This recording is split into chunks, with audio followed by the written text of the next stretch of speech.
जी hello दोस्तों, मैं हूं कमर सीमा। उम्मीद है आप लोग ठीक होंगे। देखिए, बात सीधी सी है कि नरेंद्र मोदी साहब हर रोज पाकिस्तान को अब बुरा भला गालियां धमकियां दे रहे हैं डेली बेसिस के ऊपर। There is not a day where he misses this. अगर पाकिस्तान ने जुर्रत की तो दोबारा तुम्हारे घर में घुस जाएंगे। मतलब एक दिन, 2 दिन, 3 दिन, 4 दिन पॉलिटिक्स है। हम इस चीज को समझते हैं, लेकिन ये कह देना कि अब तुम्हारे घर में घुस के तुम्हारे घर डिमोलिश कर देंगे, पाकिस्तान प्रॉक्सी वार बंद करे। हालांकि पाकिस्तान तो कह रहा है कि प्रॉक्सी वार तो बलोचिस्तान में भारत लड़ रहा है। ये पाकिस्तान कह रहा है। अब हमारे घरों में घुसने की वो बातें कर रहे हैं। दो चीजें हैं। एक तो ये होती है कि बार बार एक चीज कहने से उसका मीनिंग जाया हो जाता है। बार बार एक चीज कहने से उसका मतलब जाया हो जाता है। और समटाइम्स ये होता है कि आप जब इतनी दफा चीज कही तो लोगों ने उसको मतलब इग्नोर कर दिया, यार ये तो रोजाना ही ये बात करते हैं। ऑन द कॉन्ट्रेरी अगर आप ये भी देखें ऑन द कॉन्ट्रेरी अगर आप ये भी देखें कि मोदी साहब जो हैं, क्या ये कर सकते हैं? अगर कर नहीं सकते, अगर तो वो घुसना, इसको ये कहते हैं कि ठीक है हमने आपके कुछ शहरों में हमला कर दिया, ये घुसना है। लेकिन उसकी कॉस्ट भी तो देखें कि इंडियन एयरफोर्स कहती है कि 2 दिन हम जहाज नहीं उड़ा सके। एक तो ये कॉस्ट है। दूसरी ये है, कॉस्ट ये है कि क्या इंडिया ये न्यू नॉर्मल बनाना चाहता है? मोदी साहब ये कहते हैं ना, मैं न्यू नॉर्मल देना चाहता हूं। ये एक न्यू नॉर्मल है। क्या भारत के लोग ये वाकई चाहते हैं? क्या भारत के लोग ये वाकई चाहते हैं ऐसे हो? सवाल तो बनता है कि नहीं बनता? क्या भारत के लोग ये वाकई चाहते हैं ऐसे हो? मैं तो ये पूछना चाहता हूं। अगर ये वाकई चाहते हैं ऐसे हो तो जाहिर बात है फिर पाकिस्तान भी अपना हक रखता है, जो कर सकता हुआ करेगा। लेकिन इंडियन लोगों को इस सवाल का जवाब देना चाहिए। इंडियन लोगों को इस सवाल का जवाब देना चाहिए कि वो ये क्यों पसंद करते हैं। Why do they like this? Every day दिल एवरी डे एक ही कहानी कि हमने पाकिस्तान को खत्म कर देना है, पाकिस्तान के अंदर घुस जाना है। एक ही रोज एक ही कहानी है। रोज एक ही कहानी। मैं तो इस चीज को I really want to understand this. मैं इसको समझना चाहता हूं कि क्यों रोजाना एक ही बात की जा रही है कि पाकिस्तान के हमने अंदर घुसना है और आपके घर डिमोलिश कर देने हैं। और दुनिया के अंदर कोई मुल्क ऐसा नहीं है जो इसको समझ रहा हो कि यार ये मोदी साहब क्यों ऐसे करते हैं बार बार। पाकिस्तान के वजीर आजम, आपको पता है, पिछले 4 दिनों में तुर्की, ईरान, आजरबाईजान, ताजिकिस्तान थे। अब वो चाइना, सऊदी अरेबिया और बाकी जो गल्फ ममालिक हैं वहां पे जा रहे हैं। यूएई, कतर, कुवैत, बहरीन और ओमान। और वह वहां पे जाके बताएंगे कि भाई साहब भारत क्या कर रहा है हमारे साथ। सो 4 मुल्क पहले गए, 5 मुल्क और जाएंगे। 9 मुल्कों में पाकिस्तान के वजीर आजम खुद जा रहे हैं, with the support of the military, with the deputy prime minister and with the field marshal general Asim Munir.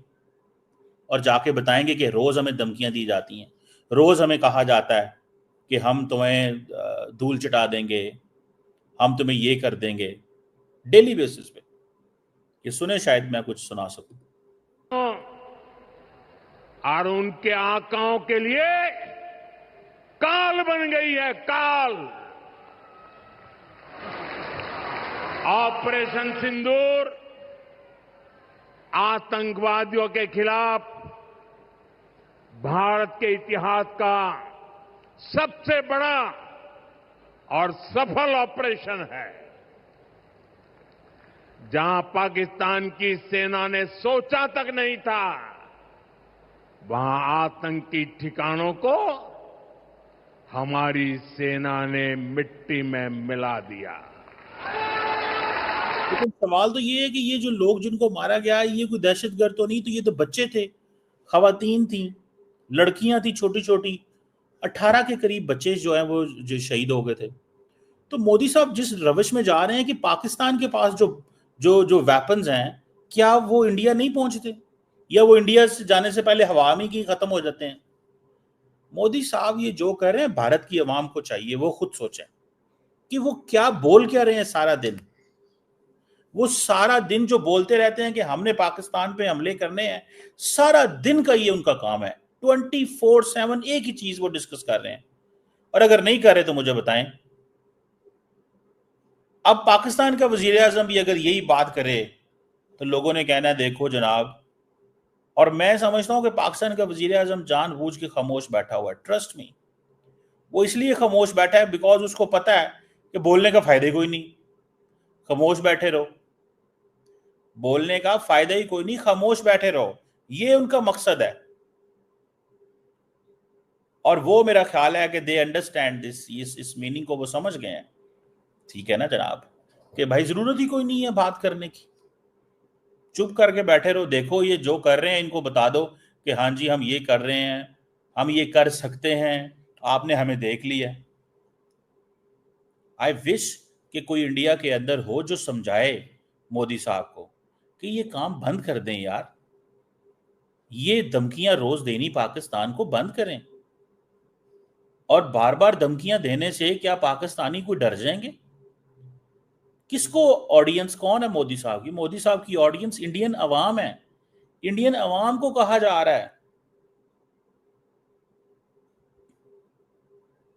Indian अवाम को कहा जा रहा है, ताकि इंडियन अवाम को बताया जा सके कि मैं बहुत कुछ कर सकता हूं। मेरी मेरी बड़ी वो जिसे कहते हैं ना, वो जिसे कहते हैं ना, मैं बहुत बड़ा लीडर बन चुका हूं इस वक्त। अब जब दुनिया के सामने नरेंद्र मोदी साहब जाते हैं या इंडियन डेलीगेशन जाते हैं तो वो लोग बात तो करते होंगे, हाँ यार जबरदस्त जबरदस्त, we stand with India, we stand with India, कहते ही है ना, वी स्टैंड विद इंडिया। वो कहते हैं देख लो दुनिया मेरे साथ खड़ी है। और वो कांग्रेस इस चीज को बड़ा गुस्सा मनाती है। कांग्रेस इस चीज को बहुत, आपने उनको कोलंबिया भेजा, कोलंबिया ने कांग्रेस इस चीज को बहुत ज्यादा आपने उनको कोलंबिया भेजा, कोलंबिया ने पाकिस्तान, वो कांग्रेस इसलिए गुस्सा मनाती है कि वो कांग्रेस कहती है कि भाई ये आप किस तरह की बातें करते हैं। ये मैंने एक वीडियो निकाली थी कांग्रेस के स्पोक्सपर्सन की, ये आप सुने, आपको पता चलेगा कि वो भी कितने गुस्से में है। जरा सुनिएगा। को कोलंबिया भेजा, कोलंबिया ने पाकिस्तान में जो लोग मरे ऑपरेशन सिंदूर में उनको श्रद्धांजलि दी है। ये डेलीगेशन का इसमें कोई कसूर नहीं है।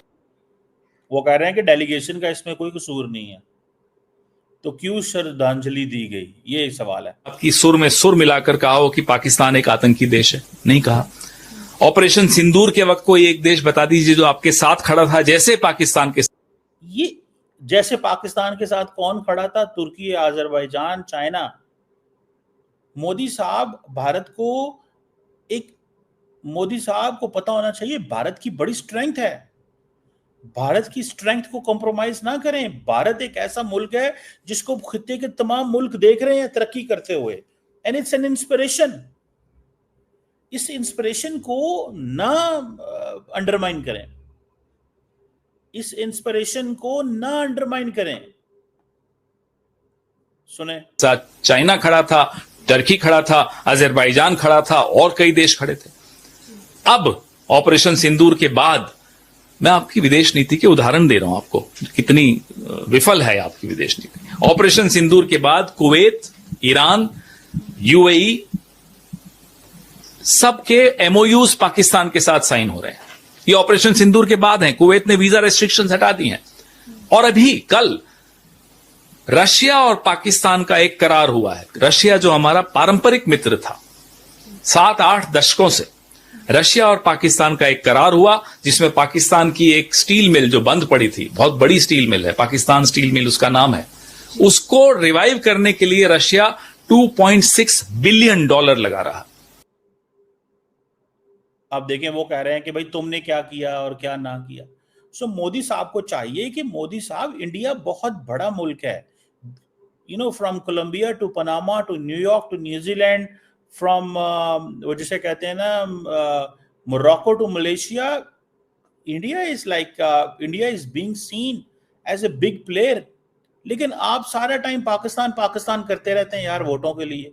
ये थोड़ी बात हुई, ये तो कोई मजे की बात नहीं हुई, ठीक है ना जी, ये तो कोई मजे की बात ना हुई।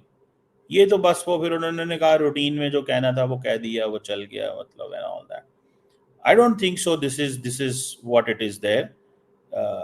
शायद कि वो समझते होंगे कि यार हम जो मर्जी जैसे मर्जी कर लेंगे, बट आई डू अंडरस्टैंड कि इंडियन लोग समझ रहे हैं और इंडियन लोग इस चीज़ को देख रहे हैं, and we leave it to the Indian people. हम इसको इंडियन लोगों पे छोड़ देते हैं कि वो इसको कैसे देखते हैं। यार रोज धमकियां, इसका मतलब क्या है? इसका मतलब ये है या तो बहुत मोदी साहब अंडर प्रेशर हैं, जो नैरेटिव वॉर जीतना चाहते हैं, और या फिर उनको ये पता है कि गेम मेरे हाथ से निकल जाएगी अगर ये मैं ना बोलता रहा, मैं खामोश रहा था, इसलिए रोज जल से जुलूस, election. That is important point. देखते हैं क्या होता है, पाकिस्तान क्या जवाब देता है।